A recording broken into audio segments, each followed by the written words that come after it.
So tonight is Tu B'Shvat, the 15th of Shvat, which is the Rosh Hashanah for fruit, for trees, which means essentially that when the Beit HaMikdash stood, so a Jew, a farmer, was obligated to tithe 10% of his produce, and that was given to the Levi.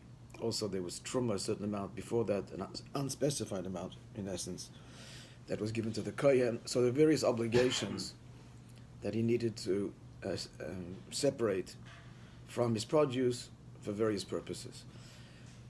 The law is that you have to tithe or separate each year's produce independently. You can't, a few years elapse and then you'll give a total for 1 year and the previous year's crops as well. Each year has to be given. So then the question becomes, what's the demarcation point? What's considered a year when it comes to fruit? The different crops all have different times when their season begins. So the fruit season is here's where the 15th of Shvat comes into the picture. Anything which buds after the 15th of Shvat belongs to the new crop. So it's from the 15th of Shvat to the 15th of Shvat, and budding is the critical point where we consider the fruit already to be present. So that's the basic idea. Now, a little bit symbolism, a little bit deeper into the whole idea. So, Garsinam b'Masechta Ta'anit, we learn in the tractate Ta'anit in the Talmud. The Talmud asks a question: Mai dichtiv? What's the meaning of the verse? Ki Adam eitz hasadeh, for a person is a tree of the field. The context of that verse is the Torah prohibits cutting down a fruit-bearing tree. Period. It's a serious prohibition. There are exceptions for home purposes, or if the tree is posing some kind of danger to a structure. But in general, a fruit-bearing tree, it's in the garden or whatever, you cannot destroy it. Why? Because a person's like a tree in the field. That's what the Torah says. Ki Adam eitz hasadeh. For a person's like a tree in the field, and therefore don't destroy barren trees, yes, but fruit-bearing trees not. So the Gemara asks, V'chi Adam eitz sadeho? A person's a tree in the field? He's not a tree in the field, it's a human being. What does the verse mean?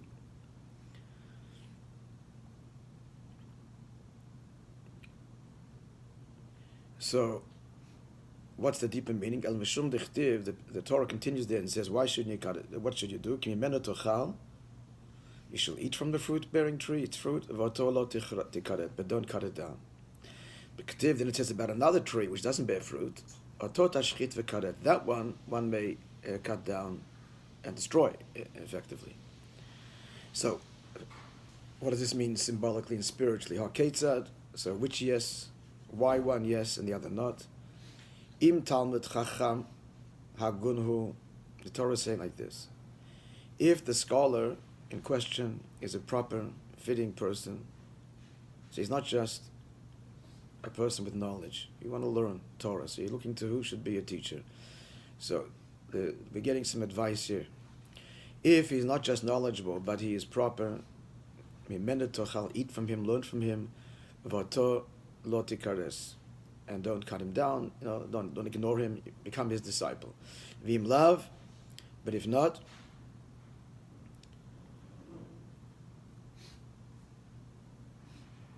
don't eat from it, and as far as you're concerned, he's cut off, cut down. In brackets, Rashi explains, Talmidei Chachamim, the Talmud is talking about scholars, if a scholar is fitting and proper, learn from him, limud himenu, that means learn from him, eat from him means learn from him. B'im love, if not, destroy means sur me'elav, turn away from him. Alright, so that's what the Gemara's question, and that's the Gemara's answer. Is a person compared to a tree in the field? And the Gemara answers, sages are compared to trees, and if he's fitting and proper, learn from him. If he's not, don't. Now the commentary on the Talmud. Yesh la'ayen b'kushiyat hashas, and we need to understand the Gemara's question to begin with. The Gemara is like taken aback, as it were. Adam eitz sadehu is a person compared to a tree in the field. what's the Gemara asking? Of course, it's all symbolic. We find throughout the words of our sages, in fact, Dvarim Shonim, various statements, Shebehem Domeh Adam Li'ilan, that a person is compared to a tree, and in Pirkei Avot, right, a sage is compared to a tree by which you take shade and you eat its fruit. I mean, it's an obvious symbolism which our sages employ. So what's the Gemara like asking? Is a person a tree in the field? We don't mean this literally, obviously. And that's a well-known thing, that it's a metaphor. The Torah is speaking in metaphoric language. So what exactly is the question? So therefore we have to say, are we clear on the Gemara, what the Rebbe is asking on the Gemara, on the Talmud? Right? The Talmud is saying, is a person a tree in the field? And we're saying, we mean this symbolically, of course. So what are you asking? That's obvious. So therefore we have to say, Shekushiyat Gemara here, that the Gemara's question is something a little bit different. Close the door, please. Lift it open for you. Still holding out hope that you would come. You didn't disappoint us. Okay. Neither in rain, nor sleet, nor snow, nor ice. Yeah, a little late maybe, but you'll be okay. So we have to say, the second paragraph, what the Talmud is gleaning from the verse is not just the usual symbolism and comparison, parable. It's not that a person is compared to a tree.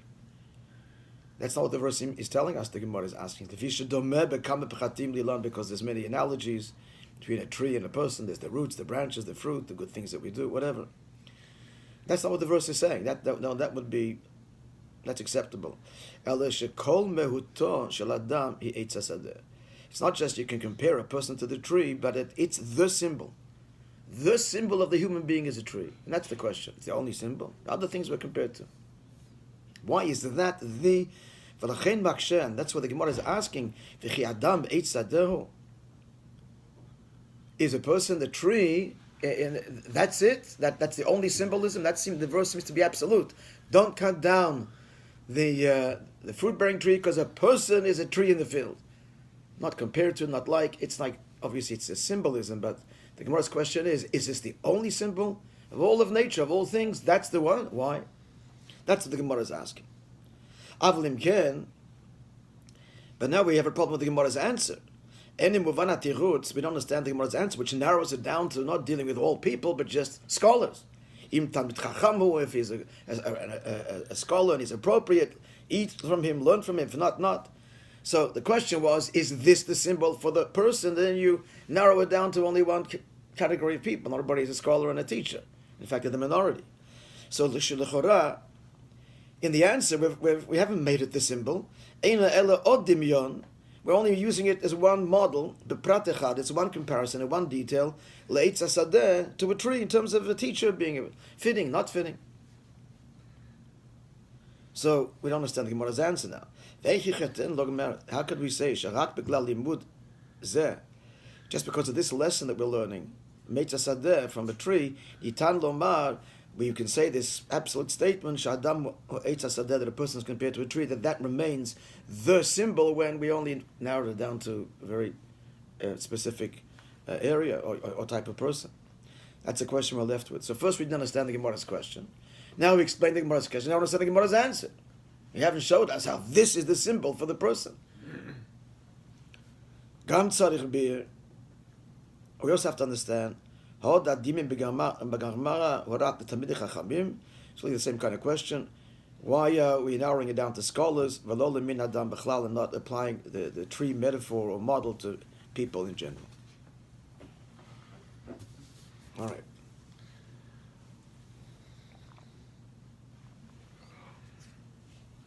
To explain this on a deeper level, or in light of that which the Alter Rebbe, the author of the Tanya, writes in another one of his works called Torah or in other places. What does he write? Just like there are 4 categories that make up the world, the universe. Domem, inanimate, tzomeach, growing things, chai, living things, medaber, and human beings that speak. Ba'olam gadol, so in the same way that they exist in the world at large.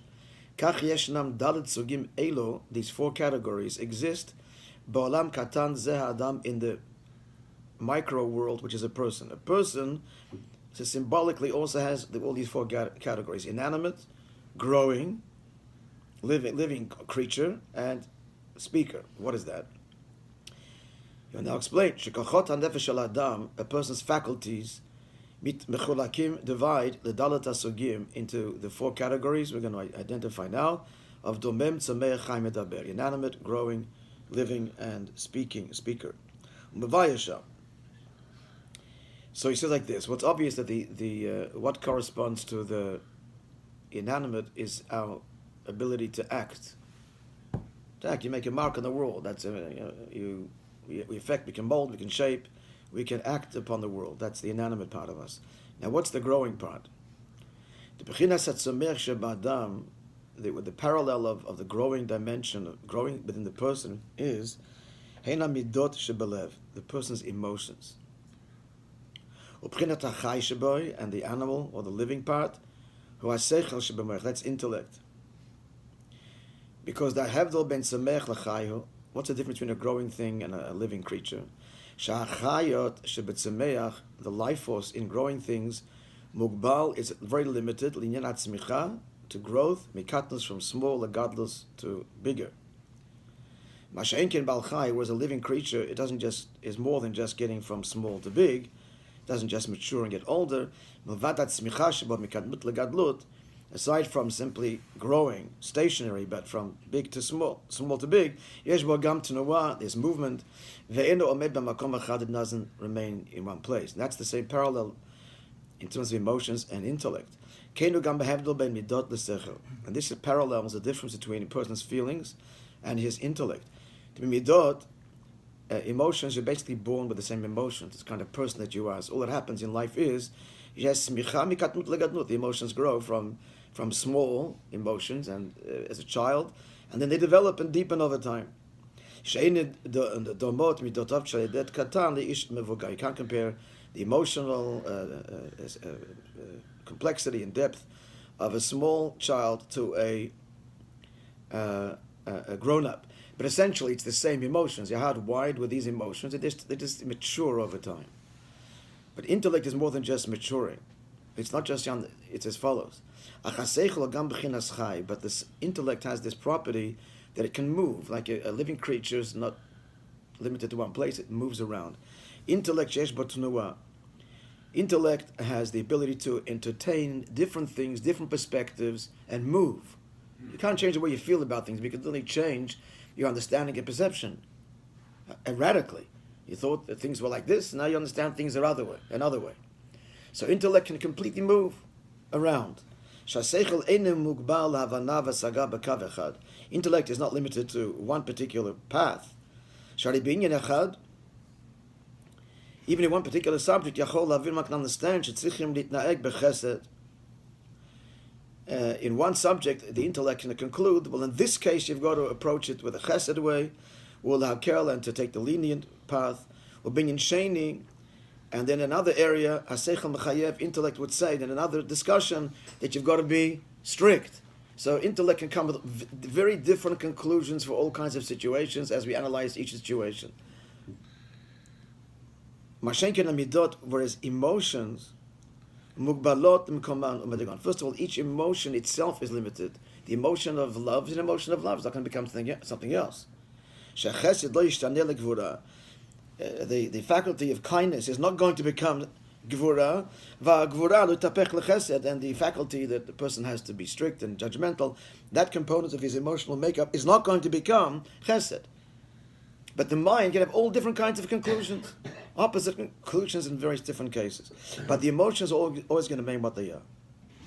So what happens to the emotions? The emotion grows, from small to big, like a growing thing. It's rooted to where it is.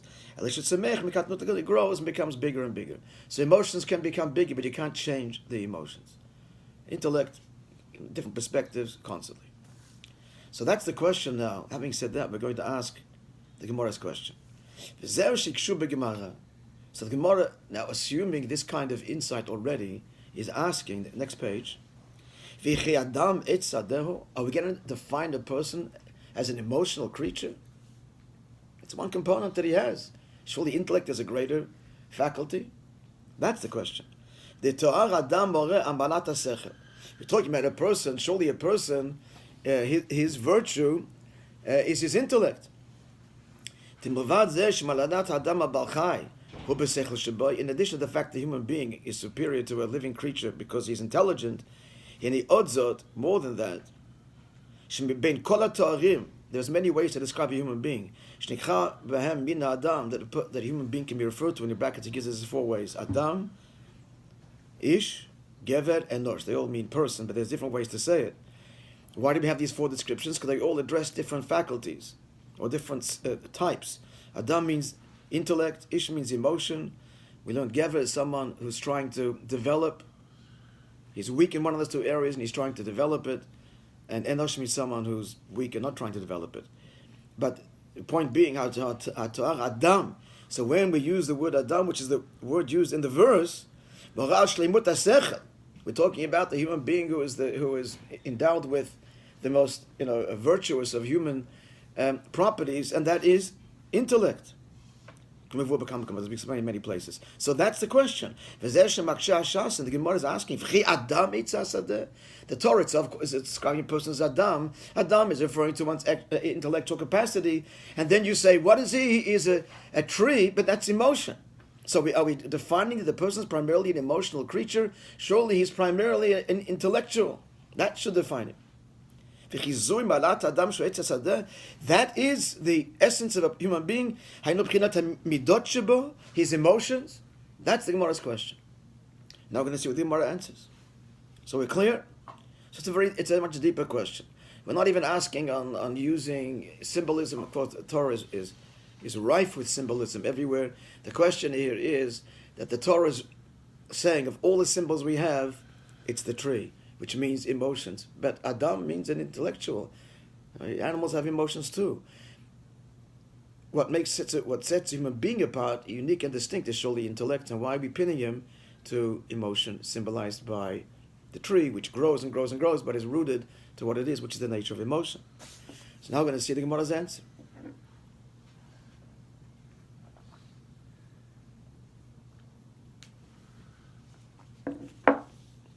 So the Gemara answers, Im Talmid Chacham Hagunhu. So if he is a scholar, a proper, fitting scholar, eat from him, learn from him, don't reject him. Bim Lav, and if he's not proper, he has a lot of information. He's a scholar, but his behavior doesn't reflect that he's not proper.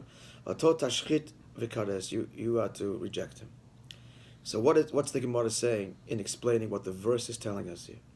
The intent of the Talmud is to tell us. Obviously, intellect is what sets a human being apart. But if that remains just in the intellect, then it's worthless. What is truly the perfection of knowledge? Only if it affects his emotions and means he's a more refined and better person. Kloma, as if meaning to say, Adam basechel gadol, a person with a great intellect, very intelligent, knows a lot of things. But she'ein sichlo ba'avanato, but that which he knows is not mashpi, is not affecting al hanagoto, his conduct, b'midot, in his emotions, which means his interaction with others. So it's ein achisaron rak b'midotav. It's not only that emotionally he's lacking, he's emotionally improper. El zemoret means al heder ashte b'sichlo. Even his knowledge is incomplete. If his knowledge is not affecting his emotional responses and the way he deals with others on an emotional level, then that means as an intellectual, it's not complete. If it would truly be a bardas, and he stresses the word das, let me just tell you why. As we've learned, there's 3 faculties of intellect. It's chachma, bina, and dat. Chachma is the discovery component, the creative part of intellect. Bin is once taking that discovery and breaking it down and understanding it. But the critical one is das, is connecting to the idea, applying it to the self, and becoming refined by it. That's what he's saying. If he doesn't have the dat, the 3rd level, the information stored, he's not your teacher.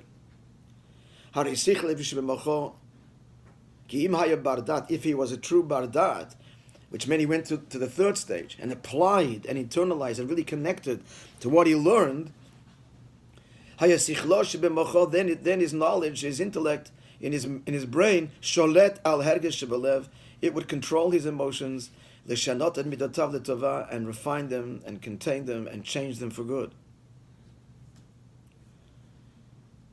V'zeu she'amru, and that's what our sages said, im talmid chacham hagun hu mimene tochal. If he's a proper, eat from him, learn from him. Only if he's proper in his emotions. That's what we want to look at. You don't want to be. We're not so critical how much he knows. He knows more than me. It's enough. I can learn from him. That's easy. It's easy to know what a person, to establish what the person is knowledgeable. But that doesn't qualify him as a teacher. What qualifies him is his emotions, his behavior. That his learning has affected his emotions. They should be as they should be. And therefore, his behavior, the way it relates to others in the world, is appropriate. In brackets, kimidot tovot, for good emotions, meviot l'dei masim tovim, obviously what kamuvan will bring to good behavior. As a royal, then it's appropriate, not last column, it's fitting, he's worthy, l'toar adam, to be called a mensch, adam, really the first level, which means an intellectual, but not an abstract intellectual that affects his whole makeup. V'nikra ilan oseh perot. This is a tree that produces fruit, shemimene tochal, that others can benefit and be inspired by. What a fruit! Perotav, fruit are masim tovim, the actions, his behavior. K'mayim Chazal, as our sages say elsewhere, my perot. What's the fruit of a person? Mitzvot, the good deeds that he does. Shehem totza'ah, there are consequences midot hatavot, from good emotional responses or emotional feelings will lead to good behavior. This includes speech as well, probably. What's that? It would include speech, right? Yeah, in the way he talks to others, yeah. I mean, there's talking, like giving the class is one thing, but the way he's talking to people, and the emotion that comes through in that's the critical thing. Mashenki mitnenu hagun. If he doesn't have this, doesn't have the fruit, because emotions, he's disconnected, it's all just intellectual. So lo nikra adam, avshu tamid chacham, he may be a scholar, v'yesh b'malot haseichel, and he does have a prodigious intellect, and he knows a lot of things. Still, we're not going to call him adam. Lo nikra adam, he will not be called adam, which again a mensch. Klomar, what we're saying is, lo rak she'en bo malat midah, it's not that he's missing the emotional part, ela odzot, he's also missing in the intellectual realm. She'en ra'ui l'torah adam, he can't be called an adam. That's what the verse is telling us. The Talmud is now explaining. The Adam is Eitz HaSadeh. It's the emotion. It's how does it manifest in his emotions and the fruit and the behavior that he produces. That's the measure of the Adam. That's what the Torah is saying. The Gemara is now telling us. So the question was, emotions, is that the whole person? The answer is yes. Because if the intellect does not come down and affect the heart, then the whole learning is incomplete. Now a final point.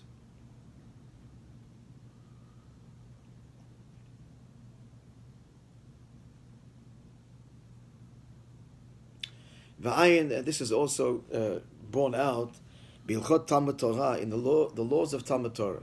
So there's a whole section in the Code of Jewish Law about the laws governing Torah study.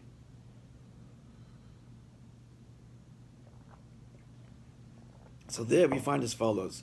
Rabbi Nazaken, to the Alter Rebbe, authored such a work, the laws of Torah study, and in chapter 4, paragraph 3, it says, L'inyan hatam, he addresses why shemitzvat Talmud Torah. So in theory, a person should be learning Torah all the time, every spare moment.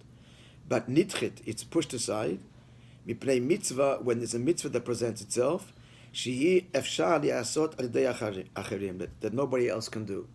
If you're the only one present and a mitzvah has to be done, then even if your whole life is Torah study, you must stop and do the mitzvah. Why? Ki ze kol ha'adam, says the Alter Rebbe, because that's the whole point of being a person, Adam. Again, employing that word that classically refers to learning. Like our sages say in Brachot, Tractate Brachot, Tachlit Chachma What's the purpose of knowledge? Tshuva or masim tovim, repentance and good deeds. Vim ken nimtza. So if the mitzvah is there in front of him, nobody can do it, and he's ignoring it, then it comes out, shalamad, his whole learning is shalol asot, it's learning but not to do. He's learning only for knowledge. Here's something that has to be done, no one else can do it, you must do it because that's the whole point of your learning to begin with. Does that mean no one else can do it? Let's say no one else will do it. Or either. Either one. Yeah, good I point. was going to be busy. Nothing. That's true. That's true. I mean, that's in a way that's kind of the whole shlichut thing. As I was saying, it's to the Chassidim, and in theory you should be sitting and learning all your life. But there's Jews out there that no one's reaching. Gotta go. That's basically this. That's basically this teaching. So even if it could be done by others, but it's being ignored, then you got to do it. So the Alter Rebbe's words, the arichut l'shanom muchach, from the Alter Rebbe's very lengthy words here, relatively speaking, we deduce the reason why you've got to do this mitzvah right now is not only because if you don't, the mitzvah is missing. That's not what he said. If you don't do it, then this act will remain undone. There's no one else to do it, and you got to do it. But the Alter Rebbe makes it clear: if you don't do it, then your learning is missing. It means your whole learning has the wrong orientation. It means your learning shalamad shalol asat. Your whole learning was never with the intent to actually carry it out, because here something has to be done, then you're going to be busy continuing your learning. The whole point of Chacham is teshuvah and good deeds. That's interesting, by the way. Teshuvah means not perfect. We're going to make mistakes, but do teshuvah. So all the learning has got to be to rectify mistakes when you make them. U'masim tovim, to do good deeds. Nimtza, conclusion again. Shemalata Adam. What is a true Adam? Zeh kol Adam. This is in fact the whole person.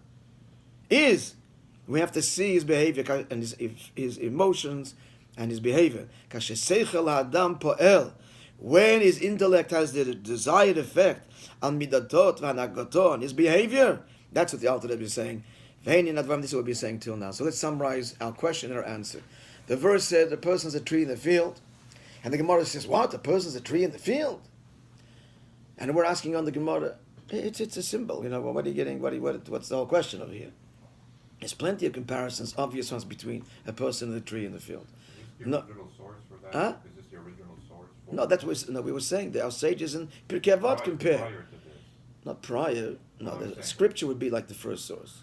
Yeah, scripturally, it's a pasuk, right. But it's a common idea throughout Torah literature that people are compared to trees and other things for that matter.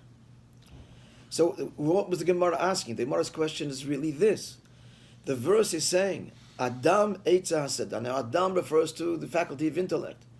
So he's saying the faculty of intellect is all about what? Emotion. Emotion defines a person, as we explained before, that growing things represent emotion within the person. They just get bigger, they never change. And that's what the Gemara is asking. Surely a person should be defined not by his intellect, but by his... That's what sets him apart. He's a thinker, he's intelligent. That's the virtue of a person. Sure. And the Gemara's answer... should not be defined by his emotions. What? Should be. We would think the question is... the other way. The question, the Gemara's question, the answer is going to be... Yeah. The answer, but the question is, surely a person should be defined essentially as an intelligent being, and emotions are secondary. That's not the primary thing. And the Gemara's answer is no. A scholar means that a person has developed his intellect, so he's like the symbol of the evolved human being. But if that doesn't come down to his emotions, then his intellect is missing, and that's the whole answer. Yeah, the measure of the person is not how much he knows, but how much it affects him.